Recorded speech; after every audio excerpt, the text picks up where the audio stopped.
It was dreadfully cold. It was snowing fast and was almost dark as evening came on, the last evening of the year.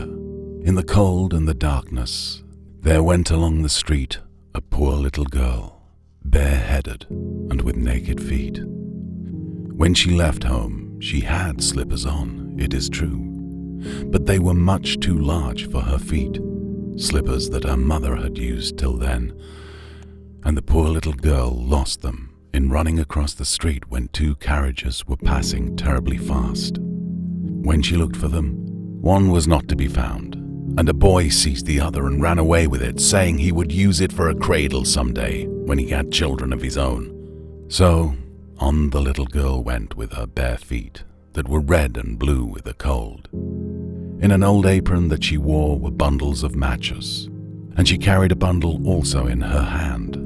No one had bought as much as a bunch all the day long, and no one had given her even a penny. Poor little girl, shivering with cold and hunger, she crept along, a perfect picture of misery. The snowflakes fell on her long flaxen hair, which hung in pretty curls around her throat, but she thought not of her beauty, nor of the cold. Lights gleamed in every window, and there came to her a savory smell of roast goose, for it was New Year's Eve, and it was this of which she thought. In a corner formed by two houses, one of which projected beyond the other, she sat cowering down. She had drawn under her little feet, but still she grew colder and colder. Yet she dared not go home, for she had sold no matches and could not bring a penny of money. Her father would certainly beat her, and besides, it was cold enough at home, for they had only the house roof above them, and though the largest holes had been stopped with straws and rags, they were left many through which the cold wind could whistle, and now her little hands were nearly frozen with cold. Alas, a single match might do her good, if she might only draw it from the bundle and rub it against the wall and warm her fingers by it. So, at last she drew one out.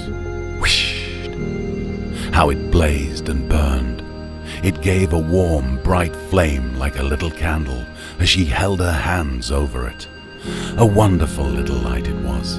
It really seemed to the girl as if she sat before a great iron stove with polished brass feet and brass shovel and tongs. So blessedly it burned that the little maiden stretched out her feet to warm them also. How comfortable she was!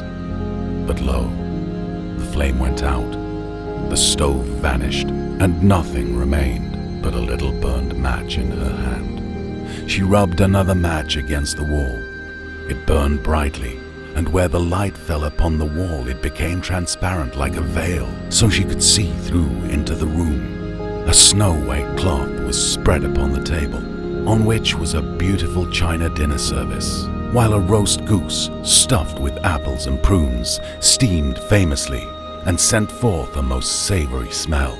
And what was more delightful still, and wonderful, the goose jumped from the dish, with knife and fork in its little breast, and waddled along the floor straight to the little girl.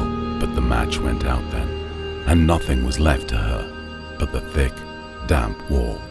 She lighted another match, and now she was under the most beautiful Christmas tree, larger and far more prettily trimmed than the one she had seen through the glass doors of the rich merchants. Hundreds of wax tapers were burning on the green branches, and gay figures, such as she'd seen in shop windows, looked down upon her. The child stretched out her hands to them. Then the match went out. Still, the lights of the Christmas tree rose higher and higher. She saw them now as stars in heaven, and one of them fell, forming a long trail of fire. "Now someone is dying," murmured the child softly. For her grandmother, the only person who had loved her, and who was now dead, had told her that whenever a star falls, a soul mounts up to God. She struck another match against the wall, and again it was light, and in the brightness there appeared before her her dear old grandmother, bright and radiant, yet sweet and mild. and happy as she'd never looked on earth. "Oh, grandmother," cried the child, "take me with you. I know you will go away when the match burns out. You too will vanish like a warm stove, the splendid New Year's feast, the beautiful Christmas tree."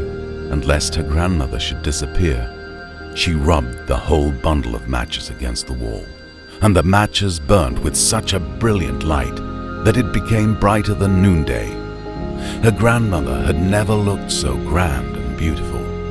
She took the little girl in her arms, and both flew together, joyously and gloriously, mounting higher and higher, far above the earth. And for them, there was neither hunger nor cold nor care. They were with God. But in the corner, at the dawn of day, sat the poor little girl, leaning against the wall, with red cheeks and a smiling mouth, frozen to death from the last evening of the old year. Stiff and cold she sat, with the matches, one bundle of which was burned. She wanted to warm herself, poor little thing, people said.